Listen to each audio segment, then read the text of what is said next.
Hello, I'm Chuck Gold, and welcome to the Delaware Valley Original Music Showcase. Our mission is simple. It's a three-step process. Listen, experience, and pass on local original music. We can deliver on our mission at one time, but we need your help to get the word out. Tonight's guest is from Westchester and is an original songwriter in the folk category. Here is Stephanie Phillips on the Delaware Valley Original Music Showcase.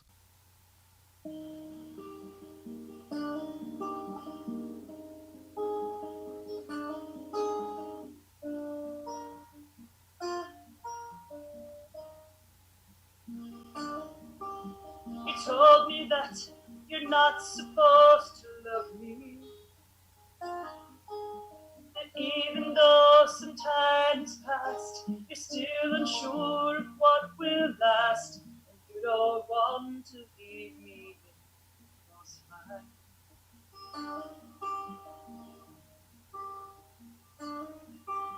You said sometimes you wish I didn't love you. That even though you know my heart, you're still afraid of what could start if sudden changes leave me in the crossfire. But we are meant to take this road together now, and I hope you know that even if you've lost some trust, I have enough hope.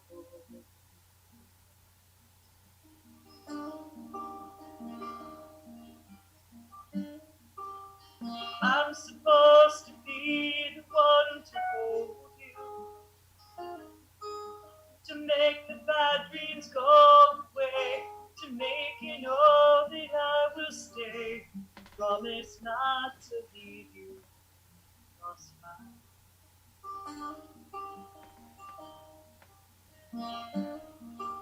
I told you that the past just doesn't matter.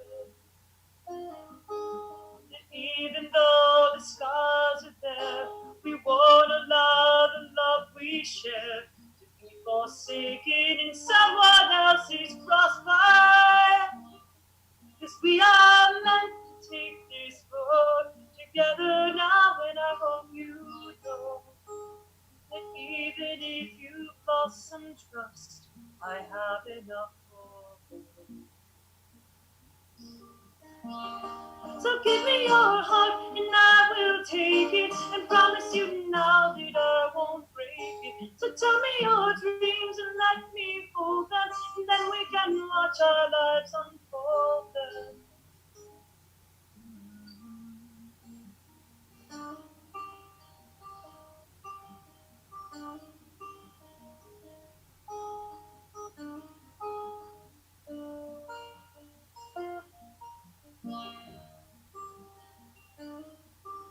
I told you that no matter what has happened, that I will take the cross you bear to show you just how much I care, and prove that I won't leave you in the crossfire. Cause we are meant to take this road together now, and I hope you know that even if you've lost some trust, I have enough hope. And even when we're old and tired, we'll never leave each other. We'll never leave each other in the crossfire. So, well, I started guitar lessons at age 9, and I started writing. I think I wrote my first song at age 9 as well. It was terrible, but I was 9. But I started performing really early. I sang at the Waterloo Folk Festival in Iowa. I want to say I was 11 at the time, and I did a couple Bob Dylan songs. Actually, I did Simon and Garfunkel and a Bob Dylan song, and that was probably 1,000 people. I won a local town talent show, also in Iowa. I think I was about 12 then. That was Iowa. So before we moved, maybe I was 11. I don't know, but young. And then I just started writing. I think the writing really started taking off in high school, and then by the time I got to college, I was writing a lot, and I performed at about age, 19 or something. I started performing in New York City. My father lived in New York City the whole time I was growing up, and so I was familiar with New York. And then I went to school at Sarah Lawrence, and so in the summers and even during the school year, like on a weekend, I would grab my friends and we'd jump on Metro North train and we'd travel to New York City and I would sing. I don't know if it's still like this, but in the city, it was always like you had to bring your own audience. And so if you couldn't meet the club owner basically said to you, you have to bring in X number of people. And so I was always schlepping like a whole group of people in from Westchester, New York, Bronxville, New York, where Sarah Lawrence was, to the city. I mean, I did that a lot. I sang all over New York City for 4 years, for the 4 or 5 years that I was commuting, and then again, or continuing that after I moved to the city. So I moved to the city right after I graduated.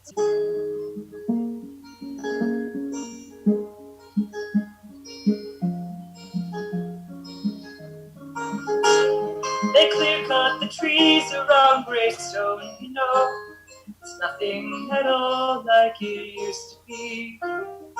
And I actually got into the music business on the other side because I got a job with ICM as an assistant agent coming out of college.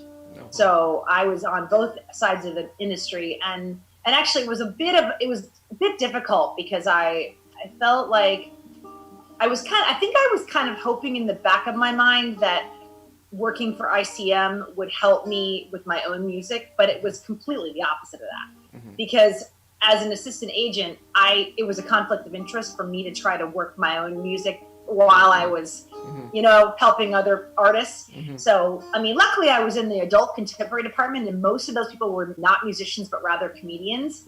So my boss and I worked with, Richard Lewis and Dana Carvey and Dennis Miller, and the at the time Saturday Night Live guys. But we also did Air Supply and REO Speedwagon. But essentially, I think my plan of kind of working my way into the industry from the back door was completely worthless. I mean, it was terrible. Mm-hmm. Because promoters didn't want to hear from me as an artist. They only wanted to hear from me as an agent. Mm-hmm. I did get a break in 1993.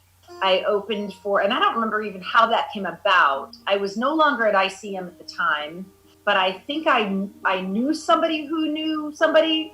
It's just usually how those things go. Mm-hmm. And I ended up opening for Emmylou Harris in the Berkshires, which was cool. That was cool. And that really, I think I was still continuing that hope that I might be discovered. Mm-hmm. And I think I thought that might be the big break. And it wasn't. And so, I continued to play in New York City. And then my then serious boyfriend and I moved from New York to Westchester, Pennsylvania, which is where I live now and have for past 25 years. And I sang at all the festivals. Westchester has a lot of festivals, and there's always music. There's always live music. It's gravel and paving and house after house. The place where we married is just a memory. They put up a stoplight in Greystone, it's nothing at all like it was before. They widened the lanes for the traffic to go. The place where we married just isn't there anymore. If and when I enter songwriting contests, which I have done multiple times, including a couple this past year, it's almost always in the singer-songwriter category, mm-hmm. which is nice that there's that category, because for a long time that category didn't exist. It was really folk. Mm-hmm.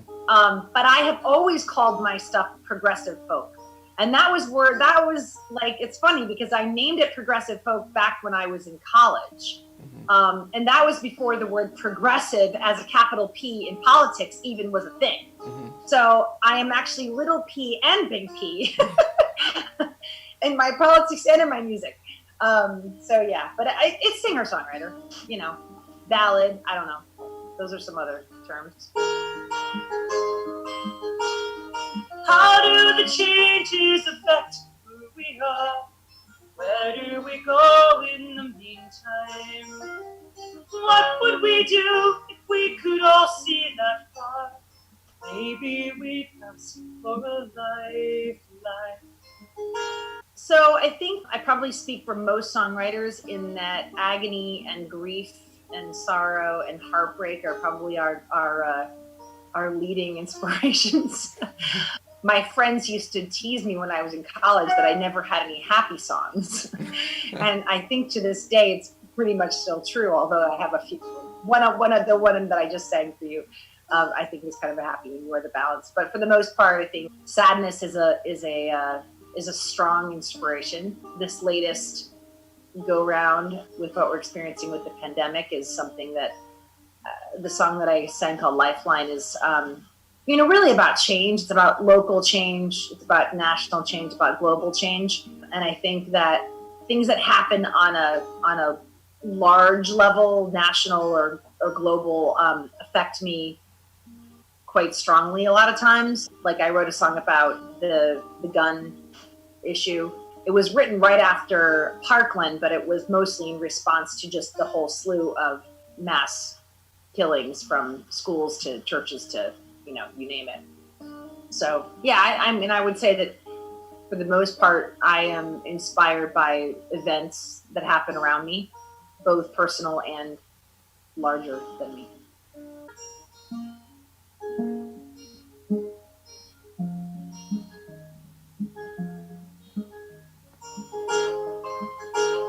They're building a wall at the border, It's nothing at all like it used to be. It's tall and unyielding for mile after mile. Give me your tire, it's just a memory.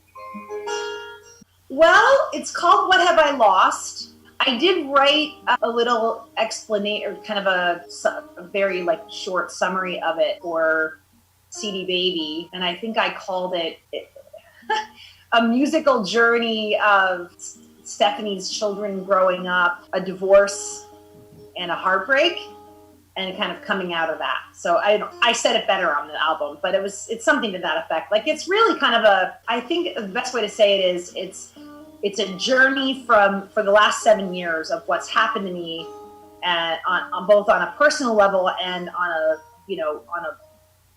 at least national level, if not global, and just the changes that have happened. I mean, there's been a lot that's happened in 7 years, and I've written a lot of music, so I kind of had to figure out a way to put those songs together that made some sense to the listener, and I hope it does. They're not in a chronological order on the album, but I think they make sense musically. They're caging the kids at the border, It's nothing at all like it was before. With the choice to be ripped from their mothers or go, this place that they die for just isn't here anymore. First album was self-produced. My second album was with Wire Road Records in Missouri. My third one was True to My Soul, and I did that one myself, and then this one was self-produced. And I don't know that there's any real stark difference other than the fact that the Wire Road Records release, I had to buy 1,000 copies of that. So it was a huge investment, both in money and in space in my closet upstairs.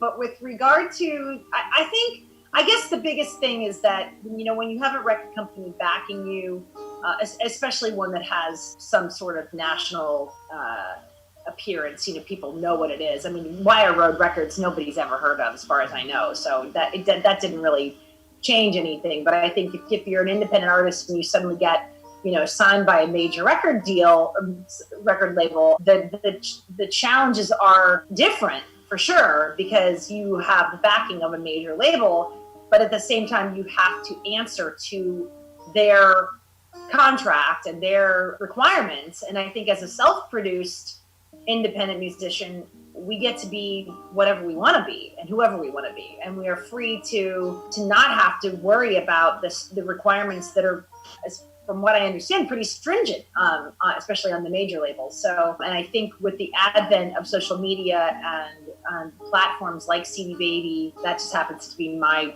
digital distribution platform, but of course there are many. I think that the opportunities for independent musicians are really incredible now, and I actually think that really it's probably better to be independent than it is to be tied to a label at this point. But that's just my take. How do the changes affect who we are? Where do we go in the meantime? What would we do if we could all see that far? Maybe we'd ask for a lifeline. I think my biggest piece of advice would be to learn the digital programs, the mastery programs that will help you advance your music so that you don't have to worry about signing with a record label or having a bunch of studio musicians. I mean, when I graduated from college, I had a band and I worked with, band for, I don't know, maybe a year or two. They were young. They were younger than I was. I was just out of college. They were still kind of in college, or I think one of them might have even still been in high school. And we didn't, and we had to find studio space, and we had to book studio time, and it was not convenient and kind of awkward. And I think now with the kind of electronic platforms that we have, and Logic and GarageBand and all these other things that I don't know how to use for the most part, I would say if you're just starting out, learn those, because then you can do all of this on your own. My daughter is a musician. She's in college at UArts, and she's in the MBET program, which is the Music Business Entrepreneurship Technology program.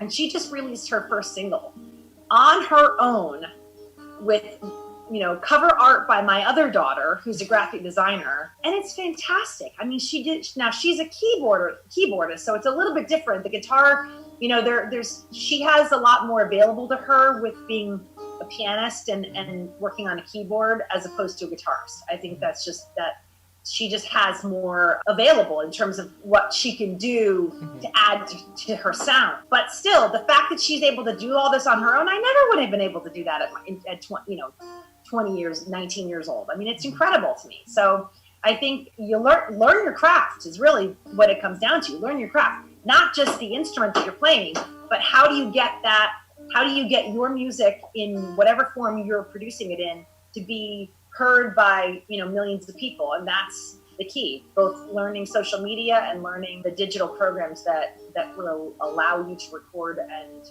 produce the kind of music that you want people to hear. Into the future to find a new path, something that ties us together again. Time may be all that we're needing for that, but the only real weapon is love in the end.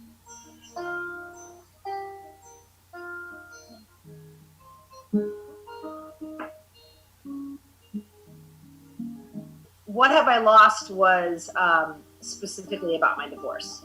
And the divorce was in 2015. And it was obviously a life-changing event. And so I think that the album, using that as the album title, which ironically is the last song on the album. In fact, my ex-husband, who's a friend of mine, said, "Why is your title song the last song on the album? I've never seen that before." And I was like, I don't know. It just made sense musically to have it be the last one. I think that it kind of encompasses a lot of feelings that I had, both happy and sad, with regard to the divorce and with regard to everything that's happened since the divorce. There was definitely some happy times post-divorce. There were nearly 3 years of a relationship that I thought was going to be for the rest of my life, which didn't turn out to be, which ended up with some pretty significant heartbreak. And so I think that the titling that, using that song as a title, kind of encompassed a lot of those feelings, both right after the divorce and then after the other relationship failed. Well, my musical influences, and I don't know if you can tell this by just hearing those 4 songs, but Dan Fogelberg, do you know any of these people? Cat Stevens, I know Cat James Stevens. Taylor. Okay, I know them. Yeah. I know the last 2. Chicago is another influence. And then later on, influences have been Indigo Girls. I don't know. Are you familiar with Cheryl Wheeler? I don't think so. I might know. Okay, so look up Cheryl. Do yourself a favor and look up Cheryl Wheeler.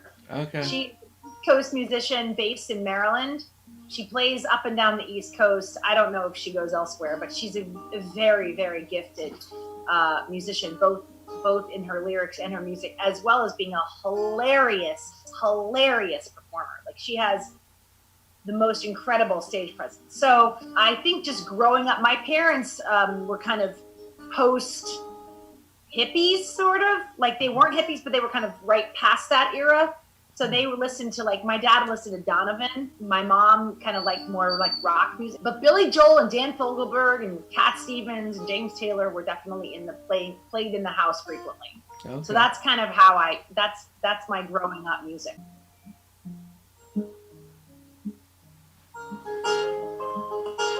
We're fighting a war with contagion, you know. It's nothing at all like it used to be. It's 6 feet of distance to keep us apart. The world that we're used to is just a memory. They're forcing the closure of borders, you know. It's nothing at all like it was before. 'Cause human connection is needed to grow. But hands holding hands just isn't here anymore. How do the changes affect who we are? And where do we go in the meantime? What would we do if we could all see that far? Maybe we'd ask. Maybe we'd ask for a lifeline. Thanks for watching, and remember, listen, experience, and pass on local original music in the Delaware Valley. Here, one more time, here is Stephanie Phillips on the Delaware Valley Original Music Showcase.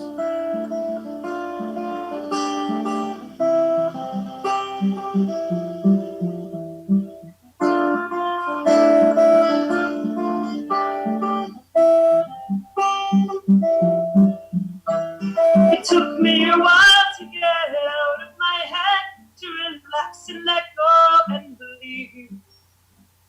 And I'm still not sure what you did or you said, but the universe somehow conceived you.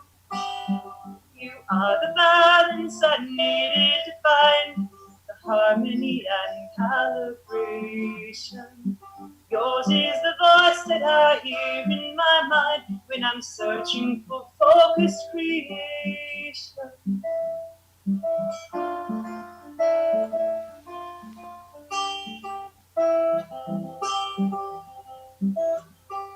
It took me a while to get back on my feet, to be sure that my trust wasn't broken.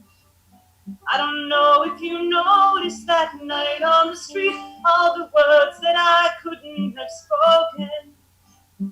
You are the balance I needed to find, the harmony and calibration. Yours is the voice that I hear in my mind when I'm searching for focused creation. So how did you know all the things that I needed to hear? And how long ago was the planning for you to appear?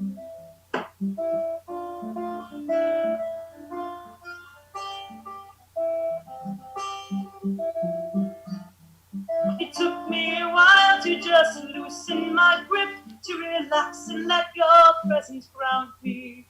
And when did my heartbeat begin to skip every time that your arms are around me? You are the balance I needed to find, the harmony and calibration. Yours is the voice that I hear in my mind when I'm searching for focused creation. You are the balance I needed to find, the symmetry and moderation. I don't believe that I could have designed a more interesting collaboration.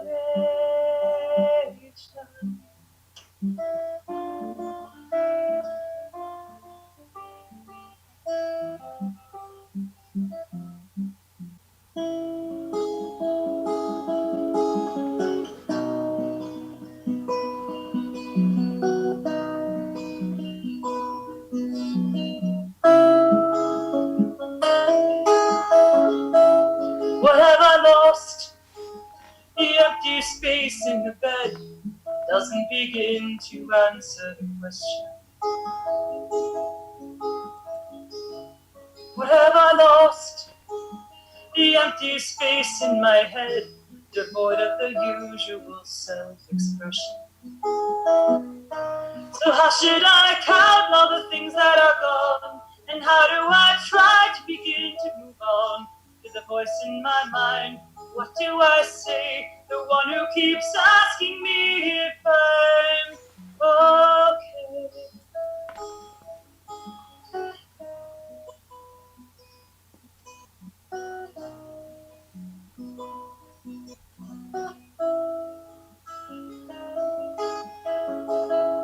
What have I lost? The comfort of your embrace isn't the only thing I miss. What have I lost? Security in this place, or maybe it's only my reminiscence. So how should I count all the things that are gone? And how do I try to begin to move on? To the voice in my mind, what do I say? The one who keeps asking me if I'm okay. Am I okay? It depends on when and how you ask. It depends on the way the day has passed. And the answer's never quite the same. 'Cause the question can't be who's to blame.